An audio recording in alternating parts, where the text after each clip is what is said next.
Avril 1945. Alors que les derniers échos de la guerre s'éteignent en Europe, un silence de mort pèse sur le nord de l'Allemagne. Ici, dans la boue du camp de Bergen-Belsen, l'enfer a un nom. Plus de 13 000 corps sans sépulture jonchent le sol. 60 000 prisonniers, abandonnés, attendent une mort lente, rongés par la faim et le typhus. Au milieu de ce chaos, des silhouettes se déplacent avec une autorité glaçante. Ce ne sont pas des prisonnières. Ce sont des gardiennes SS directement complices de cette agonie. À l'arrivée des forces britanniques, l'horreur dépasse l'imagination des soldats les plus endurcis. Pourtant, une vision les choque plus encore, la présence de ces femmes. Irma Grese, Elisabeth Volkenrath, Johanna Bormann. Elles sont les visages de la cruauté à Belsen. Comment ont-elles pu patrouiller au milieu des mourants, sans un regard, sans un geste de pitié? Leur procès mettra en lumière une facette de l'Holocauste que le monde peinait à concevoir. Mais au-delà du verdict, une question demeure. La justice a-t-elle vraiment été rendue? Au cœur du système concentrationnaire nazi, un nom résonne différemment. Bergen-Belsen. Il ne s'agit pas d'un centre d'extermination industrielle comme Auschwitz. Son histoire commence en 1940, comme un simple camp pour prisonniers de guerre, mais son destin bascule en 1943. Lorsque la SS en prend le contrôle partiel. Le camp est alors divisé en 3 zones distinctes, une pour les prisonniers de guerre, une autre dite de résidence, et enfin le camp de détenus. Cette structure permet à l'administration nazie de trier méticuleusement ses victimes sur des critères ethniques, nationaux et politiques. L'arme de Belsen n'est pas le gaz, mais une mécanique plus lente, la mort par abandon planifié. À partir de 1944, l'arrivée de Joseph Kramer, bientôt surnommé la bête de Belsen, fait basculer le camp dans une surpopulation catastrophique. Sous son commandement, la population est multipliée par 10 en moins d'1 an. Dans cet entassement inhumain, la faim et la maladie deviennent les véritables bourreaux. Le typhus, la tuberculose et la dysenterie se propagent sans contrôle. L'abandon organisé atteint son paroxysme dans les mois qui précèdent la libération. Conçu pour 10 000 détenus, le camp en entasse plus de 60 000. Les survivants décriront un lieu où la frontière entre la vie et la mort s'efface. Les prisonniers, trop faibles pour bouger, partagent leur espace avec des cadavres, parfois depuis plusieurs jours. L'administration nazie avait tout calculé. En avril 1945, alors que les forces britanniques et canadiennes approchent, Heinrich Himmler prend une décision froide, calculée. Il ordonne de livrer le camp sans opposer de résistance. Il ne s'agit pas d'humanité, mais de simple stratégie face à une défaite allemande devenue inévitable. Le 11 avril, les troupes alliées établissent une zone neutre autour du camp. Mais à leur arrivée, les libérateurs sont surpris de trouver de nombreux gardes SS qui n'ont pas fui, y compris Kramer lui-même. Il prétend être resté pour maintenir l'ordre. Une déclaration grotesque face à ce qu'ils s'apprêtent à découvrir. Dès les premiers pas, la scène dépasse l'entendement. Plus de 13 000 corps sans sépulture et près de 60 000 prisonniers à l'agonie. Ils ont été laissés sans eau ni nourriture pendant des jours, avec un taux de mortalité de 500 personnes par jour. Un correspondant de la BBC témoigne au monde entier « Sur plus d'1 hectare s'étendent les morts et les mourants. On ne peut distinguer les uns des autres. Les vivants reposent leur tête contre les cadavres et tout autour, la terrible procession fantomatique de gens décharnés se déplaçant sans but, sans espoir. Ici, des bébés sont nés, de petites choses flétries qui ne pouvaient pas vivre. Une mère devenue folle de douleur crie sur une sentinelle britannique, lui demandant du lait pour son enfant. Le soldat lui tend la petite créature. Elle s'enfuit en pleurant terriblement. Il ouvre alors le paquet qu'elle a laissé et découvre que le bébé est mort depuis des jours. Le correspondant conclut « Ce jour à Belsen fut le plus horrible de ma vie ». La réponse britannique est immédiate, mais la tâche est immense. Il lance des opérations médicales pour les survivants, tout en forçant les gardes SS à enterrer les morts. Mais le chaos des premiers jours laisse place à des règlements de compte spontanés. Des prisonniers attaquent leurs anciens tortionnaires. Des gardes SS tirent sur ceux qui tentent d'atteindre les réserves de nourriture. Face à l'épidémie de typhus, les Britanniques emploient les grands moyens. Les survivants sont transférés et désinfectés, tandis que le camp d'origine est incendié au lance-flammes, pour éradiquer l'infection. Mais au milieu de ces efforts pour sauver des vies, une question demeure. Quel genre d'hommes et de femmes a pu commettre de telles atrocités? La réponse commence à se dessiner lorsque les enquêteurs identifient environ 500 personnes ayant travaillé à Belsen. Sur ce groupe, 45 gardes et anciens employés seront traduits en justice du 17 septembre au 17 novembre 1945. Mais ce qui va choquer le monde, c'est de découvrir parmi les accusés plusieurs jeunes femmes, des visages dont l'histoire retiendra l'extraordinaire cruauté. Parmi les uniformes gris et les bottes qui martelaient le sol des camps, des visages de femmes se distinguaient. Loin d'être de simples rouages, certaines sont devenues des figures centrales de la machine de mort nazie. Leur nom allait entrer dans l'histoire pour leur cruauté. Irma Grese, Elisabeth Volkenrath et Johanna Bormann. Irma Grese naît en 1923 dans un coin rural de l'Allemagne au sein d'une famille nombreuse. À 13 ans, un drame familial déchire son enfance. Sa mère se suicide en ingérant de l'acide chlorhydrique après avoir découvert l'infidélité de son mari. Cette perte brutale coïncide avec la montée du nazisme, qui offre à la jeune Irma un nouveau système de valeurs au moment où elle est la plus vulnérable. Avant même ses 15 ans, elle quitte l'école. Elle travaille un temps comme infirmière auxiliaire dans un sanatorium pour soldats SS. Son père s'oppose farouchement à son désir de rejoindre les jeunesses hitlériennes, mais ce rejet ne fait qu'attiser sa détermination. Elle cherche son indépendance dans le système nazi, s'éloignant délibérément de sa famille. Son ambition se concrétise avant ses 18 ans, lorsqu'elle est envoyée à Ravensbrück. Dans ce camp de concentration exclusivement féminin, sa transformation commence. Elle s'y engage comme volontaire, un détail qui contredit le récit d'une jeunesse forcée. Le camp fonctionne comme un centre de formation pour les gardiennes SS et Irma Grese s'adapte avec une efficacité redoutable. En 1942, à seulement 19 ans, elle est promue surveillante. Ses supérieurs décèlent en elle un zèle idéologique exceptionnel. La jeune fille vulnérable avait disparu. Une gardienne était née. Le parcours d'Elisabeth Volkenrath semble d'abord suivre les mêmes traces. Fille d'un ouvrier forestier, elle grandit aussi dans une famille nombreuse. Après sa scolarité, elle enchaîne les petits boulots. Nounou, cuisinière, puis coiffeuse. Mais chez elle, aucun drame ne la pousse vers le nazisme. C'est une séduction plus lente, plus insidieuse, celle d'une propagande qui promet l'ordre et un but dans une époque troublée. En octobre 1941, à 22 ans, elle s'engage volontairement dans le corps auxiliaire féminin de la SS. Affectée à Ravensbrück, elle apprend les techniques de surveillance sous les ordres de la tristement célèbre Dorothea Binz. Mais contrairement à d'autres, elle ne subit pas son affectation. En mars 1942, elle demande un transfert pour Auschwitz, un camp qui offre de meilleures perspectives. Pour ceux qui voulaient gravir les échelons de l'horreur, c'était une promotion. Johanna Bormann, elle, détonne. Née en 1893 en Prusse orientale, elle est bien plus âgée que ses consoeurs lorsqu'elle intègre le système concentrationnaire en 1938 à 45 ans. Sa jeunesse s'est déroulée dans un monde qui ignorait encore le nazisme et elle s'était même engagée dans des missions religieuses. Une piété apparente qui contraste violemment avec son comportement à venir. Ce n'est pas l'idéologie qui la guide, mais la nécessité économique.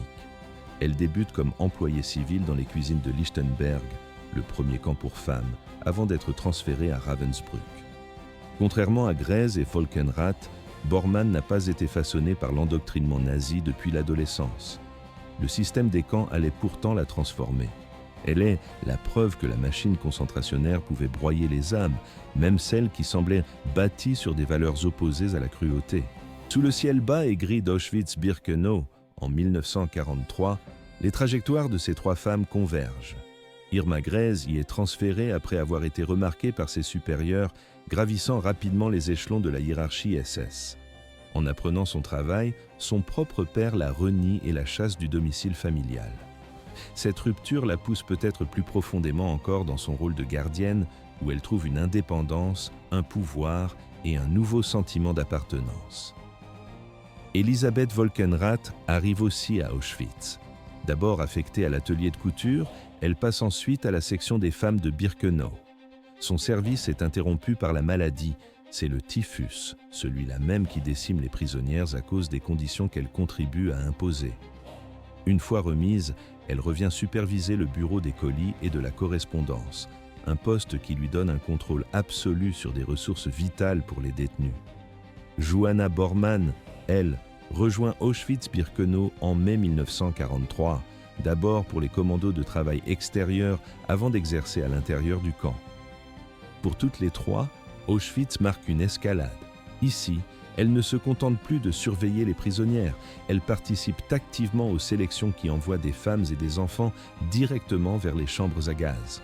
Leur rôle a changé, elles sont devenues des arbitres de la vie et de la mort. En 1945, l'avancée de l'armée rouge vers la Pologne force leur transfert à Bergen-Belsen, où elles poursuivent leur service sous les ordres de Joseph Kramer. Le camp est alors un enfer de surpopulation, de ressources inexistantes et d'épidémies mortelles. Dans le chaos des derniers mois de la guerre, leur brutalité ne diminue pas. Au contraire, elles trouvent de nouvelles façons de s'exprimer. Le parcours de ces femmes au sein du système concentrationnaire montre comment le régime nazi a banalisé l'extrême violence, transformant des citoyennes ordinaires en exécutantes. Leur histoire contredit l'idée que la participation des femmes aux crimes nazis était secondaire ou subie. Elles ont choisi leur poste, brigué des promotions et développé des méthodes de cruauté personnelle qui les ont distinguées même au cœur d'un système fondé sur la déshumanisation systématique. Dans l'horreur méthodique des camps, la cruauté était une machine. Mais pour certaines gardiennes, elle devint une affaire personnelle, une signature macabre gravée dans la mémoire des survivants. La brutalité d'Irma Grez, d'Elisabeth Volkenrath et de Joanna Bormann dépassait l'entendement, même dans un système conçu pour déshumaniser. Leurs méthodes n'étaient pas seulement efficaces, elles étaient inventives, presque artisanales dans l'administration de la souffrance. À Auschwitz, on la surnommait la Belle Bête ou la Hyène. Irma Grez, à peine 20 ans, semblait tirer un plaisir visible de la douleur qu'elle infligeait. Lors des sélections à Birkenau, son doigt décidait de la vie ou de la mort immédiate. Des survivantes racontent qu'elle choisissait délibérément les plus belles femmes pour la chambre à gaz, comme rongée par la jalousie. Elle avait même fait de la terreur un spectacle. Grez avait dressé un berger allemand pour attaquer les prisonnières sur son ordre.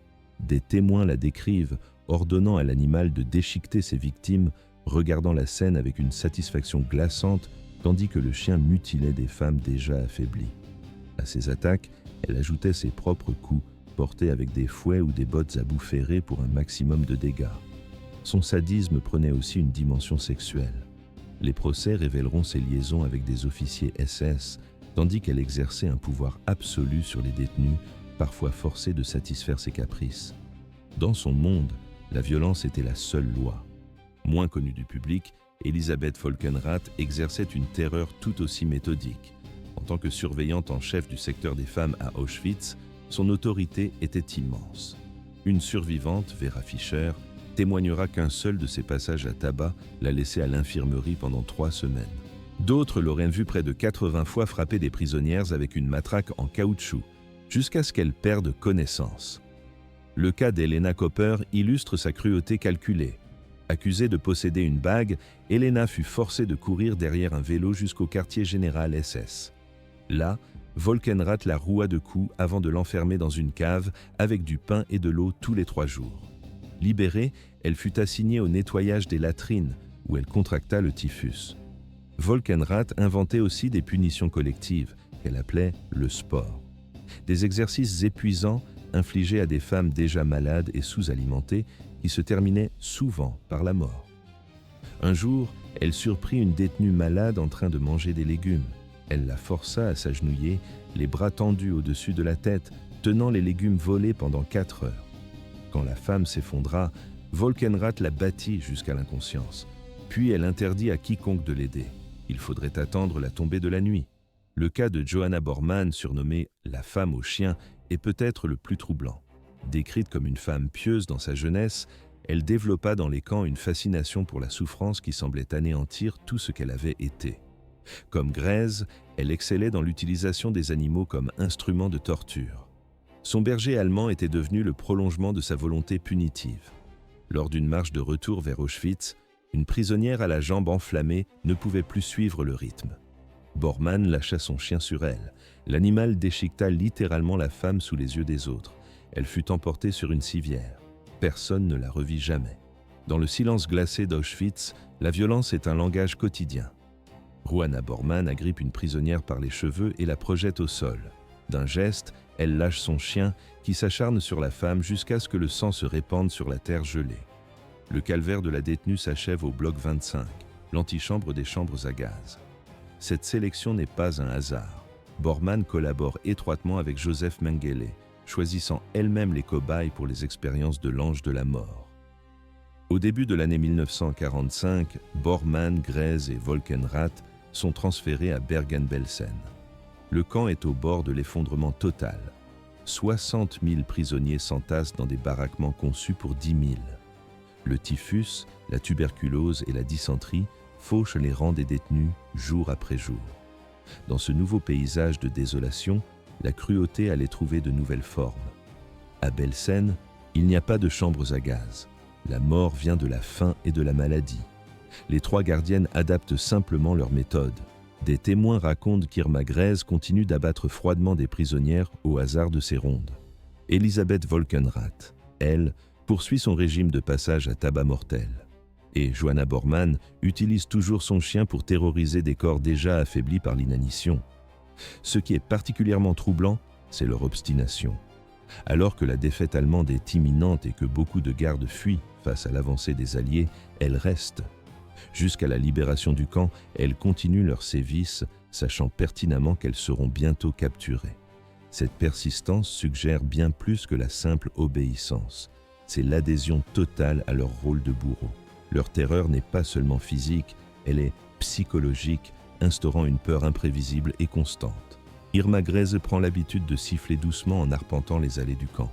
Un son anodin qui glace le sang des détenus, car il précède souvent un acte de violence arbitraire. Elisabeth Volkenrath, elle, garde un visage impassible pendant qu'elle frappe à mort, créant un contraste qui anéantit l'esprit. Quant à Johanna Bormann, la simple menace de son chien suffit à paralyser les prisonnières, même quand l'animal n'est pas là. Les actes de ces 3 femmes ne sont pas seulement l'application d'une politique génocidaire, ils sont une interprétation personnelle de l'horreur, une surenchère qui dépasse les exigences du système. L'environnement du camp n'a pas seulement autorisé leurs pulsions sadiques, il les a encouragées. Chacune a développé une signature, une marque personnelle de cruauté qui les distinguera à jamais, même au milieu de l'atrocité de masse. Au printemps 1945, alors que le Troisième Reich s'effondre, un accord étrange est conclu dans le silence des forêts de Basse-Saxe. Le camp de concentration de Bergen-Belsen ne sera pas pris par la force. Sa libération ne ressemblera à aucune autre. Sur ordre d'Heinrich Himmler, qui sent la défaite inévitable, le camp doit être livré sans résistance. C'est un calcul pragmatique qui va créer une situation sans précédent.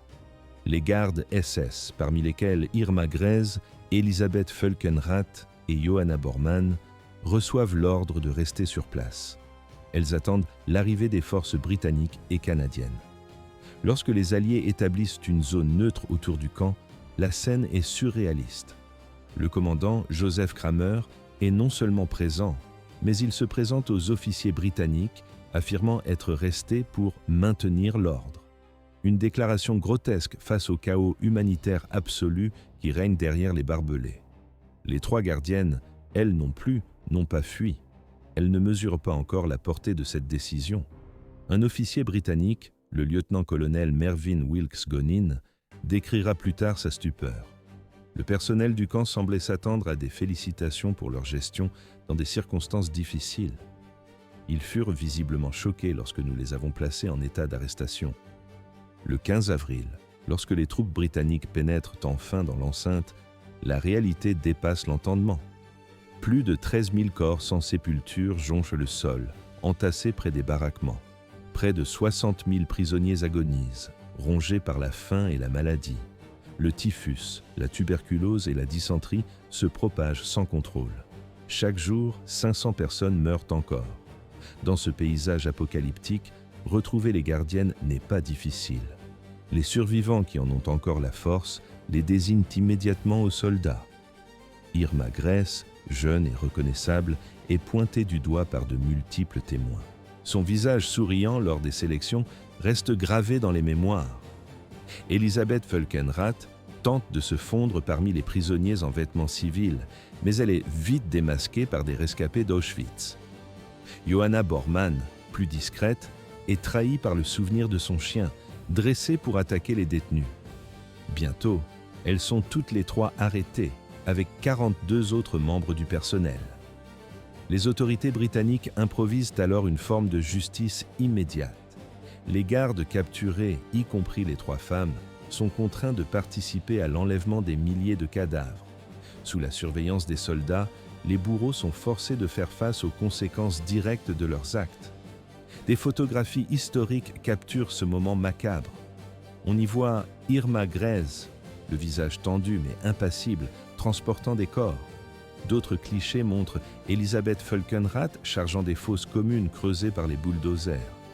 Johanna Bormann, visiblement plus âgée, traîne des dépouilles sous le regard des fusils. Selon les témoignages des soldats britanniques, Irma Grese conserve une attitude de défi même durant cette tâche. Elle manipule les corps avec un dédain évident, comme s'il s'agissait de simples objets. Le remords ne semble pas faire partie de l'équation. Pour elle, ce n'est qu'une corvée de plus. Au milieu d'un paysage de mort, le travail macabre commence. Les gardiennes sont forcées de déplacer les corps un par un. Graser les manipule avec un dédain glacial, comme de simples objets.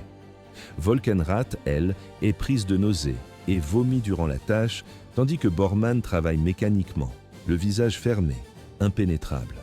Mais chaque geste est observé et enregistré. Autour d'elle, des journalistes et des caméramens militaires immortalisent la scène. Les objectifs capturent les visages des bourreaux, littéralement plongés dans les conséquences de leurs actes. Ces images, parmi les plus emblématiques de la fin de l'Holocauste, feront bientôt le tour du monde. Elles révéleront une vérité que beaucoup refusaient d'imaginer. La participation de femmes à de telles atrocités provoque une onde de choc. Richard Dimbleby, correspondant de la BBC entré avec les troupes britanniques, peine à décrire ce qu'il voit. Parmi les coupables, des jeunes femmes à l'apparence si ordinaire qu'on aurait pu croiser dans n'importe quelle rue d'Europe. Voir ces visages familiers au milieu des corps créait une dissonance impossible à résoudre. Leurs explications seraient bientôt exigées. Lors des premiers interrogatoires, les trois femmes adoptent la même stratégie, le déni. Gressé affirme n'avoir eu qu'un rôle administratif, niant toute participation aux sélections. Völkenrath soutient qu'elle ignorait le sort des prisonniers et l'existence des chambres à gaz. Bormann, elle, jure que son chien n'était qu'un animal de compagnie, jamais dressé pour attaquer. Leurs mensonges se heurtent pourtant aux témoignages précis et accablants des survivants. Les autorités britanniques assemblent méthodiquement les pièces du dossier contre chaque accusé. Une fois les premières enquêtes terminées, les trois femmes et 42 autres membres du personnel de Belsen sont transférés dans une prison militaire. Pendant ce temps, le camp est jugé irrécupérable, un foyer d'infection sans remède. Des chars lance-flammes britanniques l'incendient, réduisant les baraquements en cendres. Les murs disparaissaient, mais pas les preuves. La capture de Graser, Völkenrath et Bormann marque un tournant dans l'histoire de la justice internationale. Pour la première fois, des femmes responsables de crimes contre l'humanité allaient être jugées au même titre que leurs homologues masculins. Ce procès allait établir un précédent. La responsabilité est individuelle, peu importe le genre.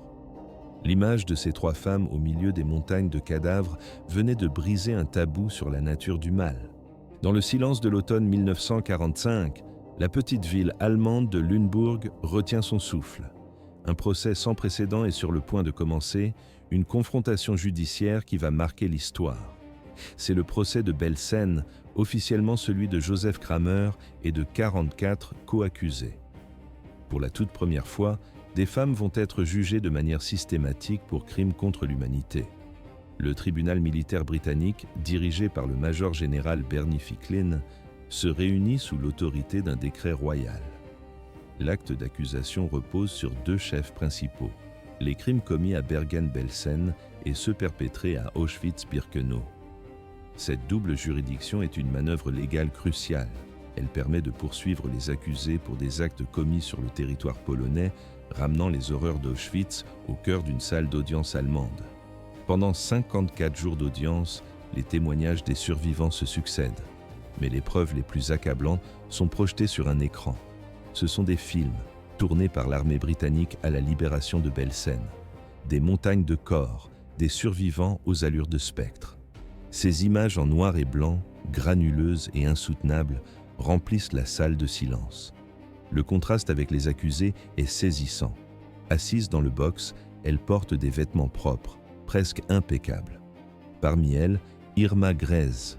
Son avocat, le major Cranfield, choisit une stratégie de déni partiel. Elle admet avoir frappé des détenus, mais nie toute participation aux sélections pour les chambres à gaz. La défense tente de la dépeindre comme une jeune femme naïve, une simple marionnette manipulée par le système. Mais ce portrait s'effondre face au récit des survivants. Leur voix, calme mais ferme, brise la fiction. Une témoin, Ilona Stein, déclare au tribunal: « J'ai personnellement vu Grese abattre une prisonnière qui se tenait près des barbelés. » Une autre, Helen Copper, décrit comment Grese ordonnait à son chien d'attaquer les détenus trop faibles pour travailler. Lors de son propre interrogatoire, l'attitude d'Irma Grese oscille entre l'arrogance et une froide indifférence. Questionnée sur les sélections à Auschwitz, elle répond par des évasions calculées. Le procureur la confronte alors à un incident précis où elle a battu une femme jusqu'à l'inconscience. Sa réponse est sèche, glaciale. La discipline devait être maintenue. Elisabeth Volkenrath, défendue par le capitaine Champion, adopte une ligne de défense similaire. Elle reconnaît avoir été présente lors des sélections à Auschwitz, mais prétend en avoir ignoré la finalité. « Je n'ai jamais eu connaissance des chambres à gaz », déclare-t-elle à la barre. Un murmure d'incrédulité parcourt les bancs où sont assis les survivants. Son déni semble une insulte de plus. Le témoignage le plus dévastateur contre elle vient de Doris Safran. Elle raconte comment l'accusé a battu à mort une femme âgée, incapable de tenir debout durant un appel interminable. Elle l'a traînée dans les escaliers et l'a frappée à coups de pied alors qu'elle gisait au sol, inerte. Lors du contre-interrogatoire, Volkenrath nie. Mais sa réponse, mécanique et sans émotion, ne pèse rien face à la précision des récits qui l'accablent. Johanna Bormann, la plus âgée, est représentée par le major Munro. Sa défense la présente comme une victime des circonstances, une femme d'âge mûr, seule, dépassée par les événements et contrainte d'obéir aux ordres. Une image qui vole en éclats lorsque les témoins décrivent son chien dressé pour déchiqueter les prisonniers sur son commandement. À son tour, Bormann admet avoir possédé un chien à Auschwitz, mais elle insiste. Elle ne l'a jamais utilisé contre les détenus. « C'était contre le règlement du camp », affirme-t-elle. « J'aurais été punie pour ça. » Une défense surréaliste, dans un lieu où l'atrocité elle-même était devenue la règle. Dans la salle d'audience, chaque témoignage pèse un peu plus lourd. Les murs semblent absorber la souffrance des récits et les accusés restent de marbre. Une voix s'élève, celle d'Alexandra Siwidowa. Son témoignage est implacable. Elle décrit comment Johanna Bormann a ordonné à son chien d'attaquer une prisonnière à la jambe enflée durant une marche. L'attaque fut fatale. Mais pour les procureurs britanniques, le procès est un défi. De nombreux témoins cruciaux sont dispersés à travers l'Europe, en convalescence, tandis que d'autres sont déjà morts des séquelles de leur captivité. Pourtant, l'accusation parvient à réunir 54 survivants. Leurs récits, précis et cohérents, dessinent une image accablante des accusés. La presse internationale suit l'affaire de près, mais son attention se fixe sur les 3 femmes. Le Daily Express britannique surnomme Irma Grese « la belle bête », un titre qui capture la contradiction entre sa jeunesse et les atrocités qu'on lui reproche. Les journalistes insistent sur son âge, 22 ans, et son apparence. Ils construisent un récit autour d'une idée terrible. Le mal peut porter un visage d'ange. L'opinion publique est troublée. Si la violence des hommes s'inscrit dans le cadre brutal de la guerre, celle des femmes heurte les certitudes. Le cas d'Irma Grese, surtout, déconcerte. Sa jeunesse et son genre semblent incompatibles avec la cruauté méthodique décrite par les témoins. L'incompréhension est totale. Le 16 novembre 1945, après des jours de délibération, le tribunal est prêt à rendre son jugement. Irma Grese est reconnue coupable des crimes commis à Bergen-Belsen et à Auschwitz. Elisabeth Volkenrath reçoit un verdict identique. Johanna Bormann est jugée coupable pour ses actes à Auschwitz, mais c'est suffisant pour la peine maximale. Le lendemain, 17 novembre, les sentences tombent. Joseph Kramer, le commandant de Belsen, et 10 de ses subordonnés sont condamnés à mort. Parmi eux, les 3 femmes. L'exécution se fera par pendaison, une méthode que les Britanniques réservent aux criminels de guerre, par opposition au peloton d'exécution destiné aux délits militaires. Face à la sentence, les réactions des condamnés en disent long. Selon les rapports officiels, Irma Grese reste impassible, provocante, sans montrer le moindre remords. Elisabeth Volkenrath accueille la nouvelle avec une incrédulité visible. Johanna Boorman, elle, paraît se déconnecter de la réalité, comme plongée dans une transe. Leur destin était désormais scellé. Dans les jours qui suivent, Grese fait appel, mais sa demande est rejetée après un bref examen. La décision de justice établit une nouvelle norme. Les femmes coupables de crimes contre l'humanité seront jugées selon les mêmes critères que les hommes. Leur genre ne sera plus un facteur atténuant. Le procès de Belsen marque un tournant pour la justice internationale. Pour la première fois, un tribunal affirme que la participation à un système génocidaire engage une responsabilité pénale individuelle, peu importe le genre ou l'âge. Pour Irma Grese, Elisabeth Volkenrath et Johanna Boorman, le processus judiciaire s'achève sur une certitude implacable. Leur prochain rendez-vous n'est plus avec la justice, c'est avec le bourreau de la prison de Hamelin. Dans le silence glacial de la prison de Hamelin, la justice d'après-guerre se préparait à rendre son verdict final. Le 13 décembre 1945, ce vieux pénitencier allemand allait devenir le théâtre d'un événement sans précédent, l'exécution de 3 femmes condamnées pour crimes contre l'humanité. Un bloc spécial avait été aménagé, un couloir bordé de petites cellules menant à une unique chambre, la chambre de la potence. Pour cette tâche, les autorités britanniques ont fait appel à un homme, Albert Pierrepont, le bourreau officiel de la couronne, réputé pour son efficacité redoutable. Venu spécialement en Allemagne pour les procès de Belsen, il devait appliquer la méthode britannique, la pendaison par longue chute, une technique conçue pour briser la nuque instantanément, un calcul précis pour minimiser la souffrance. Chaque détail comptait, chaque vie dépendait d'une formule. La veille, Pierrepont et son assistant rencontrent les condamnés pour prendre leurs mesures. C'est là que la routine macabre bascule. Quand on appelle Irma Grese, elle sort de sa cellule et s'avance en riant. Une jeune femme de 21 ans, pleine de vie. Elle répond aux questions, puis sourit au moment de donner son âge, comme gênée. Pierrepont note que lui et son assistant lui ont souri en retour, un instant d'humanité déconcertant. Puis le bourreau enregistre froidement les chiffres, 1,65 m, 68 kg. La corde devra mesurer exactement 2,24 m. La rencontre avec Elisabeth Volkenrath est bien plus sobre. Contrairement à Grese, elle ne montre aucune émotion, répond par monosyllabes et fuit le regard des 2 hommes.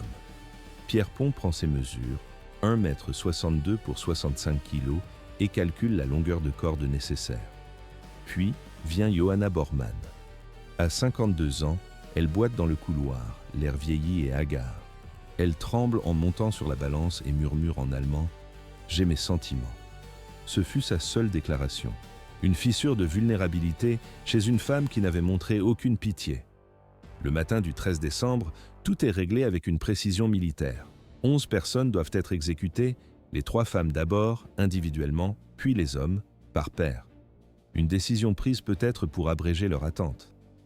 À 9h34, Irma Grese est la première. Le mécanisme de la justice est en marche. Pierrepont remonte le couloir. Un officier allemand ouvre la porte. Les visages des condamnés se figent derrière les barreaux. Il entre dans la chambre d'exécution. Les officiers sont au garde à vous. Un brigadier lève son chronomètre. Il donne le signal. Pierrepont retourne dans le couloir et appelle « Irma Grese ». Les gardes ferment les judas des autres cellules. La porte s'ouvre. Elle sort. « Suivez-moi », dit Pierrepont en anglais. Son assistant répète l'ordre en allemand.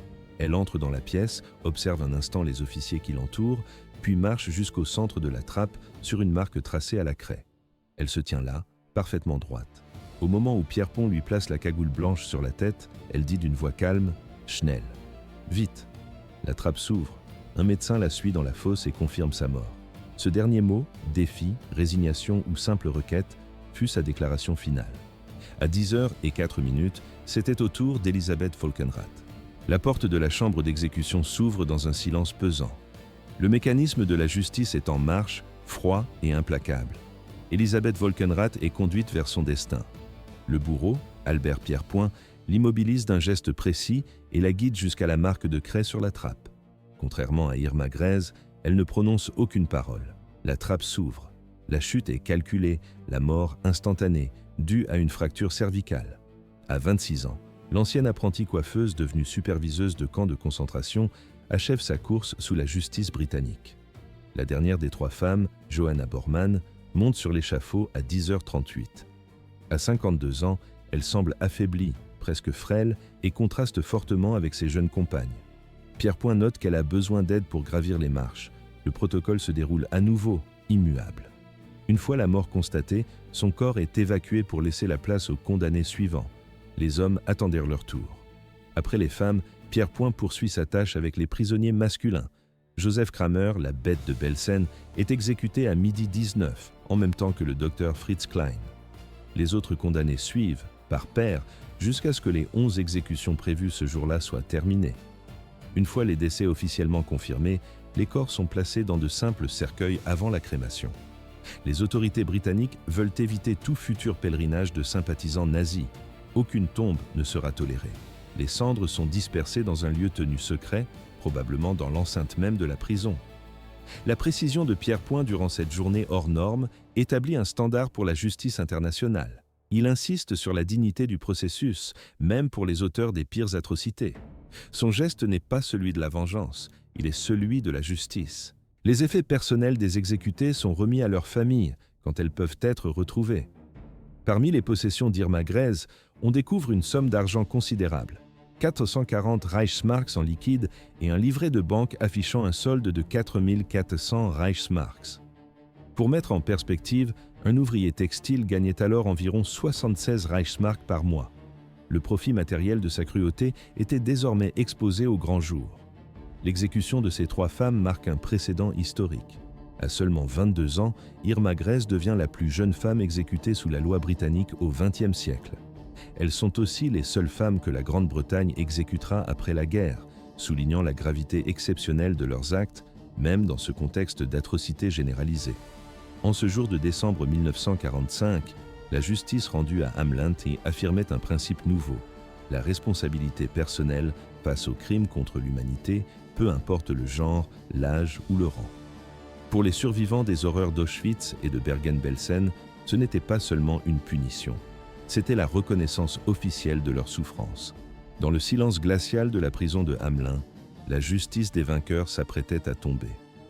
Pour les survivants, ces condamnations n'étaient pas seulement une punition pour leurs bourreaux, mais la reconnaissance officielle d'une souffrance indicible. Au-delà des potences, se dessinaient les visages cachés de l'extermination. Les exécutions d'Irma Grese, Elisabeth Wolkenrath et Johanna Bormann ont marqué les esprits, mais ces 3 femmes ne représentaient qu'une infime partie de la machine de mort de Bergen-Belsen. Ce même 13 décembre 1945, le bourreau Albert Pierrepoint exécuta également 8 hommes, 11 condamnés en une seule journée. En tête de cette liste se trouvait Joseph Kramer, surnommé la bête de Belsen. Né à Munich dans une famille catholique de classe moyenne, il incarnait le prototype du bureaucrate devenu assassin de masse. Sa carrière suivit la progression typique au sein du système concentrationnaire. Engagé dans le parti nazi en 1931, puis dans la SS l'année suivante, il commença comme simple garde à Dachau. Il gravit ensuite les échelons à Sachsenhausen et Mauthausen avant de devenir l'assistant de Rudolf Höss à Auschwitz. Finalement, il obtint son propre commandement au camp de Natzweiler-Struthof, en territoire français. C'est là, à Natzweiler, que Kramer a personnellement gazé 80 détenus juifs. Ils avaient été sélectionnés pour une collection de squelettes destinée à l'université du Reich de Strasbourg. Cet épisode, qu'il a avoué durant son procès, prouvait sa participation directe au meurtre, bien au-delà d'un simple rôle administratif. Dans son témoignage, il décrivit avec une précision glaçante comment les victimes continuaient de respirer pendant une trentaine de secondes avant de succomber. Il n'était plus seulement un rouage du système, il était le système. En mai 1944, Kramer fut muté à Auschwitz-Birkenau comme chef des opérations où il supervisa l'assassinat de dizaines de milliers de personnes dans les chambres à gaz. Son transfert à Bergen-Belsen en décembre coïncida avec l'effondrement du camp, submergé par le surpeuplement. Alors que le nombre de prisonniers passait de 7300 à plus de 60 000, Kramer dirigeait un enfer où 250 à 300 personnes mouraient chaque jour de maladie et de faim. Il tentait de se dépeindre comme un simple administrateur dépassé. Pourtant, cet argument s'est effondré face aux preuves. Des témoins ont rapporté qu'il avait personnellement exécuté des prisonniers pour des fautes mineures. Quelques jours avant la libération, il a abattu 2 détenus russes qui ramassèrent des pommes de terre pourries. Il fut exécuté à 12h19, en même temps qu'un autre homme, le docteur Fritz Klein. Avec Fritz Klein, c'est toute la perversion de la médecine au service du génocide qui était jugée. Né en 1888 dans l'actuelle Roumanie, Klein avait étudié la médecine à Budapest et servi comme médecin militaire durant la Première Guerre mondiale. Il exerçait tranquillement sa profession jusqu'en 1943, où il fut enrôlé de force dans la Waffen-SS en tant que médecin d'origine allemande. Son serment d'Hippocrate allait bientôt être anéanti. En décembre 1943, Klein arriva à Auschwitz. Il fut nommé médecin du camp des femmes à Birkenau, puis du camp des Roms et des familles juives. Sa fonction principale était de mener les sélections sur la rampe d'arrivée. C'est lui qui décidait qui serait envoyé directement à la mort. Face à ses juges, il l'admit sans détour. On m'a ordonné de faire le tri. Dans la froideur du tribunal, les visages des accusés restent de marbre. Face aux juges, ils doivent expliquer l'inexplicable, justifier l'injustifiable. Le docteur Fritz Klein prend la parole, sa voix dénuée d'émotion. J'ai reçu l'ordre de séparer les aptes au travail de ceux qui ne l'étaient pas. Puis, il livre la phrase qui cristallisera sa perversion morale. « Mon serment d'Hippocrate m'ordonne d'extraire un appendice gangrené du corps humain.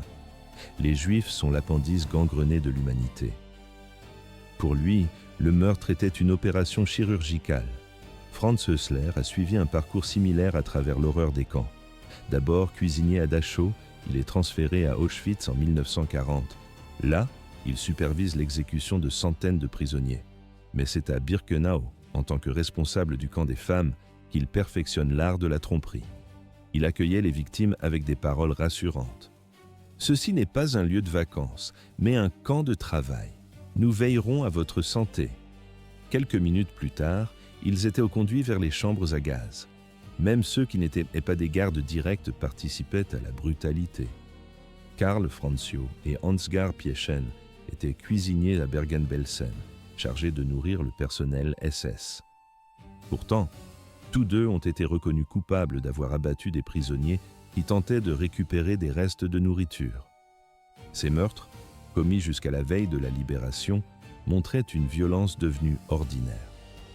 À seulement 24 ans, Wilhelm Dürr était un pur produit du nazisme. Ancien membre des jeunesses hitlériennes, il supervise en avril 1945 une marche de la mort depuis un sous-camp vers Bergen-Belsen. Durant cette marche, une trentaine de prisonniers furent exécutés. Des témoins affirment que Dürr a personnellement abattu des détenus simplement parce qu'ils avaient mal aux pieds ou étaient trop malades pour avancer. Son supérieur, Franz Stoffel, affirmera au procès que les prisonniers recevaient des rations suffisantes. Une défense qui sonnait faux face aux récits de famine et d'exécution sommaire. Ces hommes et ces femmes n'étaient pas des monstres isolés. Ils représentaient les différentes facettes du système concentrationnaire, l'administration, la médecine, la surveillance, la logistique. De la planification à l'exécution directe, chacun était un rouage essentiel de la machine génocidaire. Pourtant, sur le banc des accusés, tous ne connurent pas le même sort. Si 11 d'entre eux furent condamnés à mort, 19 autres reçurent des peines de prison. La peine capitale était généralement réservée à ceux dont la participation directe au meurtre était prouvée. La brutalité seule, sans mort spécifiquement documentée, menait le plus souvent à des peines d'emprisonnement. Mais la frontière entre les deux était parfois difficile à tracer. Pour les survivants, ces distinctions étaient incompréhensibles. Pourquoi des gardiennes comme Herta Botha, connues pour leur cruauté, ont-elles pu un jour retrouver leur liberté ? « J'ai vu cette femme battre une prisonnière presque à mort », témoigna Eva Olsen. Pourquoi mériterait-elle de vivre quand tant d'innocents sont morts ? La question entrait les décennies à venir. Dès les années 50, la réelle politique de la guerre froide vint brouiller les cartes. Plusieurs condamnés furent libérés de manière anticipée. dans un effort pour normaliser les relations avec la nouvelle République fédérale d'Allemagne. Pour les victimes, c'était une justice inachevée. Pour d'autres, une nécessité politique qui sacrifiait la mémoire sur l'autel de la diplomatie. Les condamnés de Hamelin n'étaient que la partie visible d'un système bien plus vaste. Des centaines de gardes et d'employés administratifs ne furent jamais jugés, s'étant échappés dans le chaos des dernières semaines de la guerre. La justice, morcelée et incomplète, ne pouvait rendre compte de l'ampleur du crime. Pourtant, ce 13 décembre 1945 reste une date charnière dans l'histoire du droit international. Pour la première fois, des individus étaient poursuivis non seulement pour des crimes de guerre, mais pour leur participation à un système génocidaire. Les 11 exécutés de Hamelin payèrent le prix légal pour leurs actes. Mais leur châtiment ne faisait qu'effleurer la surface d'un crime dont l'échelle défiait l'entendement, le meurtre systématique de millions d'êtres humains.